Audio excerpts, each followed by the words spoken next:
ओम शांति। 18 मई 2026 बाबा के महावाक्य।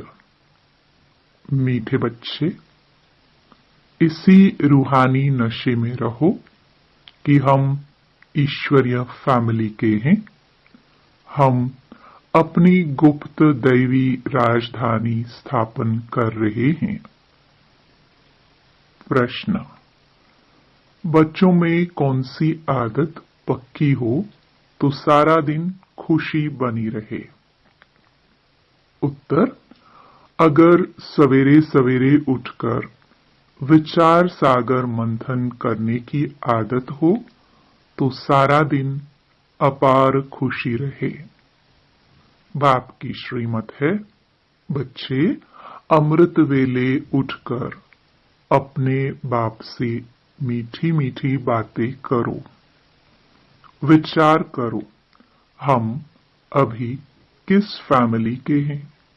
हमारा कर्तव्य क्या है? अगर बुद्धि में रहे कि हमारी यह ईश्वरीय फैमिली है, हम अपनी नई राजधानी स्थापन कर रहे हैं, तो सारा दिन खुशी बनी रहे। ओम शांति। बच्चे जानते हैं कि यह रूहानी परिवार है, वह सब है जिस्मानी परिवार। यह है रूहानी परिवार, रूहानी बाप का यह परिवार। जैसे लौकिक घर में माँ बाप बच्चे होते हैं, वह हुआ हद का परिवार। तुम अभी बेहद की फैमिली ठहरे। बच्चे गाते भी हैं, तुम माता पिता तो जैसे फैमिली हो गए, क्रिएटर की क्रिएशन ठहरे। यूं तो बच्चे उनकी क्रिएशन है, परंतु जानते नहीं है। तुम बच्चे अभी जानते हो, बरोबर बेहद बाप की यह फैमिली है, ईश्वरीय विश्वविद्यालय। इनके लिए गाया है विनाशकाली विपरीत बुद्धि विजयंती। ऐसी फैमिली कभी गीता में नहीं गाई हुई है। तुम ईश्वरीय फैमिली गुप्त दैवी राजधानी स्थापन कर रहे हो, किसको भी पता नहीं पड़ता। तुमको नशा है, जो जो बाप को याद करेंगे उनको नशा रहेगा। देहाभिमान में आने से वह नशा उतर जाएगा। यह ईश्वरीय फैमिली है। हमको घर जाना है, फिर दैवी राजधानी में आएंगे। वहां है दैवी फैमिली, वह आसुरी फैमिली। यह है तुम्हारी ईश्वरीय फैमिली। रूहानी बाप दादा के बच्चे बहन भाई है। बस यह है रूहानी प्रवृत्ति मार्ग। सतयुग में ईश्वरीय फैमिली नहीं कहेंगे, वहां दैवी फैमिली हो जाती है। यह ईश्वरीय फैमिली बड़ी जबरदस्त है। तुम जानते हो, अभी हम ईश्वरीय फैमिली दैवी राज्य स्थापन कर रहे हैं। ऐसे ऐसे अपने साथ बातें करते विचार सागर मंथन करना चाहिए। सवेरे उठकर याद में बैठो तो विचार सागर मंथन करने की आदत पड़ जाएगी। उमंग में आते जाएंगे। जब और सब मनुष्य नींद में सोए रहते हैं, तुम उस समय जागते हो। तुम्हें सवेरे सवेरे उठकर ऐसे ऐसे ख्याल करने चाहिए। फिर देखो तुमको कितनी खुशी रहती है। जो भी श्रीमत मिलती है उस पर चलना है। फिर तुमको खुशी बहुत होगी। ईश्वरीय फैमिली की याद आएगी। आसुरी फैमिली से दिल हट जाएगी। नया मकान जब बिल्कुल तैयार हो जाता है, तो फिर पुराने से आसक्ति निकल जाती है। जब तक नया नहीं बना है तब तक कुछ न कुछ मरम्मत आदि करते रहते हैं, फिर दिल हट जाती है। यह पुरानी दुनिया भी ऐसी है। अब तुम जानते हो, यह पुराना घर है। हम नए घर में जाएंगे, फिर नया चोला पहनेंगे। यह देह भी पुरानी है। अब तुम भविष्य 21 जन्मों के लिए राज्य भाग्य ले रहे हो। यहाँ राज्य नहीं करना है, यहाँ होती है स्थापना।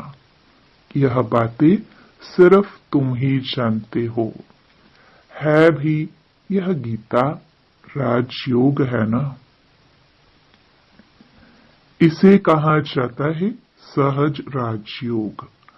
अनेक बार तुम इस राजयोग अभ्यास द्वारा दैवी राज्य स्थापन करते हो। वहां यह बातें याद नहीं रहेंगी। अगर वहां यह बातें याद रहे तो फिर सुख ही नहीं भासे, चिंता लग जाए। इस समय तुमको गुप्त नशा है। ऊंच ते ऊंच बाबा की यह फैमिली है। इसको कहा जाता है ईश्वरीय गुप्त फैमिली टाइप, ईश्वरीय विश्वविद्यालय, ईश्वरीय यज्ञ भी कहते हैं। फैमिली है, हमको बहुत लवली बनना है। भविष्य में तुम बहुत लवली बनते हो। तुम हो रूप बसंत, आत्मा रूप भी है, बसंत भी है। इतनी छोटी सी आत्मा अविनाशी पाठ बजाती है। इस समय तुम रूप बसंत बने हो। बाप ज्ञान का सागर है। ज्ञान जरूर देंगे तब जब इस शरीर में आएंगे। तुम जानते हो, ज्ञान की वर्षा बरसाते हैं। एक एक रतन लाखों रुपयों का है। अब तुम आत्माओं को बाप का परिचय मिला है। बाप ने स्मृति दिलाई है, तुम्हारी बुद्धि में है यह 84 का चक्र कैसे फिरता है। इसलिए तुम्हारा नाम ही है स्वदर्शन चक्रधारी। विष्णु व लक्ष्मी नारायण स्वदर्शन चक्रधारी नहीं थे। उनमें यह ज्ञान नहीं होता। अभी आत्मा को यह ज्ञान मिलता है। सृष्टि का चक्र कैसे फिरता है। भल त्रिमूर्ति कहते तो भी शिव नहीं दिखाते। त्रिमूर्ति के चित्र बहुत देखे होंगे। साकार में प्रजापिता ब्रह्मा तो यहाँ है ना। यह हो गया बहुत पुराना ग्रेट ग्रेट ग्रैंडफादर।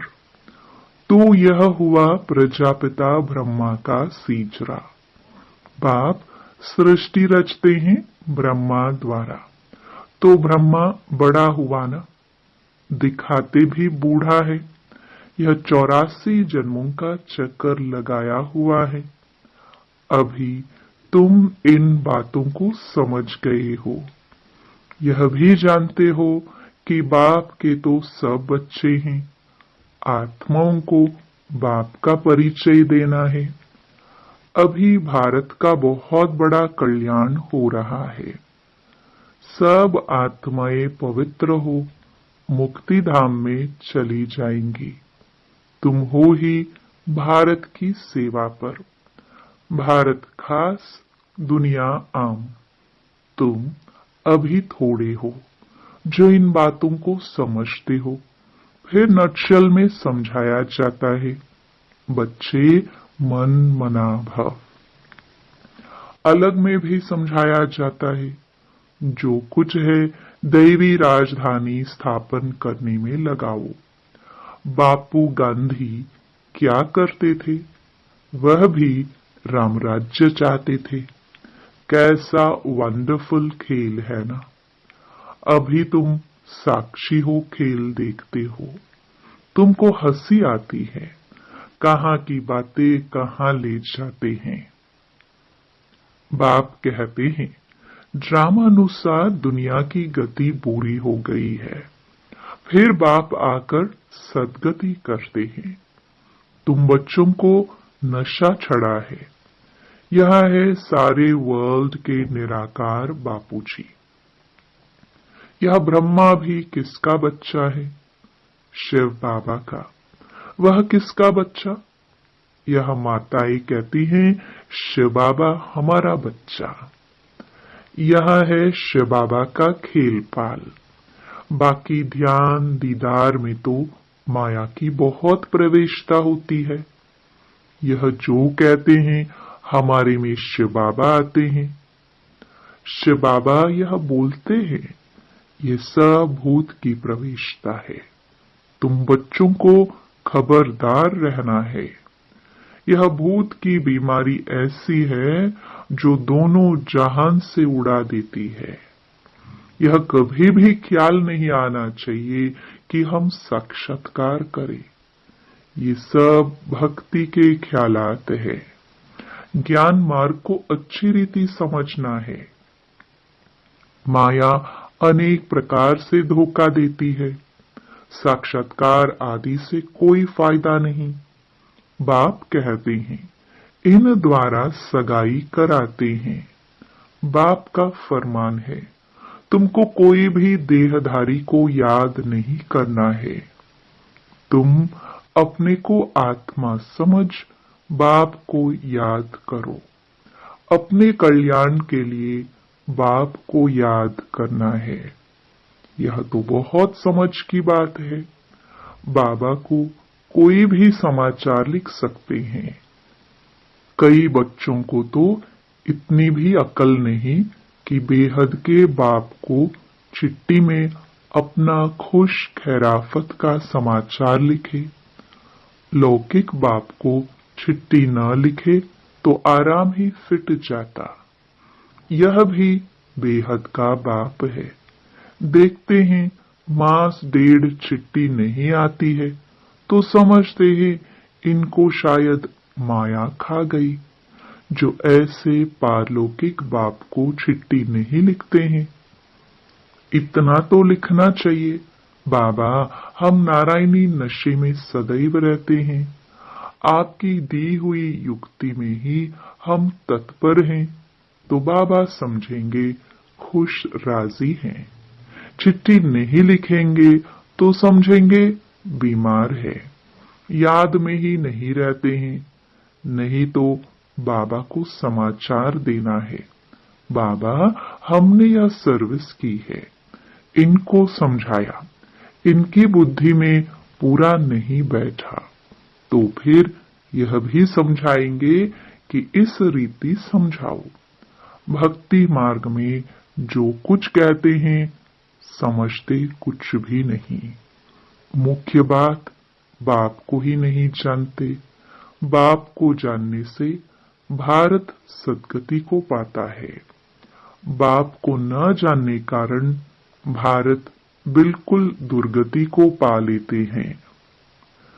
अब बाप तुम बच्चों को समझाते हैं, हम तुमको सद्गति में ले जाऊंगा, बाकी सबको मुक्ति में ले जाऊंगा। भारत जीवन मुक्ति में है तो बाकी सब मुक्ति में है। यह चेंज सिवाय बाप के और कोई नहीं कर सकता है। सर्व का सद्गति दाता एक ही बाप है। सर्व की सद्गति जरूर कल्प कल्प संगम पर ही होगी। तुम जानते हो हम आत्माओं का रूहानी बाप एक है, उनको आत्मा ही याद करती है। तुमको भक्ति मार्ग में दो बाप है। सतयुग में है एक बाप, संगम पर है तीन बाप। प्रजापिता ब्रह्मा भी तो बाप ठहराना। शिव भी बाबा है, वह है सर्व आत्माओं का बाप। उनसे ही वर्षा लेना है। उनको याद करने से ही विकर्म विनाश होंगे। ब्रह्मा को याद करने से विकर्म विनाश नहीं होंगे, इसलिए शिव बाबा को ही याद करना है। हम उनके बने हैं। यह है सच्चा सच्चा रियल ज्ञान रूहानी बाप का रूहानी बच्चों प्रति। बाकी सब हैं देह अभिमान। देह अभिमानी पतित मनुष्य जो कर्तव्य करते हैं वह पतित ही करते हैं। दान पुण्य आदि जो भी करते हैं वह सब पतित ही बनाते हैं। रावण राज्य में यह होता ही है। अब बाप आकर ऑर्डिनेंस निकालते हैं, कहते हैं बच्चे खबरदार, विकार में नहीं जाना, काम पर विजय पानी है। तूफान आदि तो बहुत आएंगे, इसमें फान ही होना चाहिए। माया के इतने विकल्प आएंगे जो अज्ञान काल में भी नहीं आए होंगे। ऐसे भी विकल्प आते हैं। कहते हैं भक्ति मार्ग में तो बड़ी खुशी रहती है। अभी आपको याद करने चाहते हैं तो कर नहीं सकते। बिंदी याद नहीं पड़ती है। बड़ी चीज हो तो याद करे। बाबा कहते हैं कि तुम शिव बाबा कहकर याद करो। इस पुरानी दुनिया को भूल जाओ। तुम शांति धाम में याद करो। सिर्फ शांति धाम को याद नहीं करना है। बाप की याद से ही विकर्म विनाश होंगे। आत्मा का स्वीट बाप से लव चाहिए। आधा कल्प का लवर है। आत्मा कहती है हम आधा कल्प आपको भूल गए हैं। यहाँ ब्राह्मणियां जिनको ले आती हैं बहुत खबरदारी से निश्चय बुद्धि वाले को ही आना है। अगर यहाँ आकर फिर जाए कोई पतित बना तो दंड ब्राह्मणी पर आ जाएगा। इसलिए ब्राह्मणी पर बहुत रिस्पॉन्सिबिलिटी है। बाबा ने यह रथ लिया है। सब बातों का अनुभवी है। यहाँ तो गंद की बात नहीं। आपस में हंसना खेलना बातचीत करना इसकी कोई मना नहीं है। बाकी थोड़ा भी कोई आत्मा से प्यार रखेंगे तो फिर जास्ती बढ़ता जाएगा। उसकी याद आती रहेगी। इसलिए इससे भी पार जाना है। अब तुम घर में बैठे हो व सतयुग में बैठे हो। घर में बाप बच्चों को घर में पढ़ाते हैं। तुम सबका यह घर है। जब बाहर जाते हो तो ऐसे नहीं कहेंगे। यहाँ बहुत अच्छा नशा रहेगा। देह का अभिमान छोड़ना है। देही अभिमानी बनो तो जात पात का भेद सब निकल जाएगा। पुरानी दुनिया तमो प्रधान है। उनमें भेदभाव और ही बढ़ता जाता है। आगे ब्रिटिश गवर्नमेंट के समय भाषाओं की खिटपिट नहीं थी। अब दिन प्रतिदिन फूट बढ़ती जाती है। फिर सतयुग में एक ही भाषा होगी। कोई भेदभाव नहीं होगा। अच्छा, मीठे मीठे सिखिलदे बच्चों प्रति माता पिता बाप दादा का याद प्यार और गुड मॉर्निंग। रूहानी बाप की रूहानी बच्चों को नमस्ते। धारणा के लिए मुख्य सार। पहला, किसी भी देहधारी की याद न आए। इसके लिए किसी से भी प्यार नहीं करना है। इससे भी पार जाना है। बहुत खबरदार रखनी है। माया के विकल्पों से घबराना नहीं है। विजयी बनना है। दूसरा, ध्यान दीदार में माया की बहुत प्रवेशता होती है। इस भूत प्रवेशता से अपने को बचाना है। बाप को अपना सच्चा सच्चा समाचार देना है। वरदान, हर बात में सार को ग्रहण कर ऑलराउंड बनने वाले सरल पुरुषार्थी भव। जो भी बात देखते हो, सुनते हो, उसके सार को समझ लो और जो बोल बोलो, जो कर्म करो, उसमें सार भरा हुआ हो तो पुरुषार्थ सरल हो जाएगा। ऐसा सरल पुरुषार्थी सब बातों में ऑलराउंड होता है। उसमें कोई भी कमी दिखाई नहीं देती। कोई भी बात में हिम्मत कम नहीं होती। मुख से ऐसे बोल नहीं निकलते कि हम यह नहीं कर सकते। ऐसे सरल पुरुषार्थी स्वयं भी सरल चित्त रहते हैं और दूसरों को भी सरल चित्त बना देते हैं। स्लोगन, साधन यूज करते उनके प्रभाव से न्यारे और बाप के प्यारे बनो। ये अव्यक्त इशारे सदा अचल अडोल एक्रस स्थिति का अनुभव करो। एक्रस स्थिति बनाने के लिए सिवाय एक के और कुछ भी देखते हुए न देखो। यह जो कुछ देखते हो, यह कोई भी वस्तु रहने वाली नहीं है। तो एक रस स्थिरियम तब रह सकेंगे जब कोई भी दृश्य देखते क्यों क्या की उत्पत्ति न हो। यही व्यर्थ संकल्पों की हलचल का कारण है। इस क्यों की समाप्ति के बाद ही संपूर्णता आएगी। ओम शांति।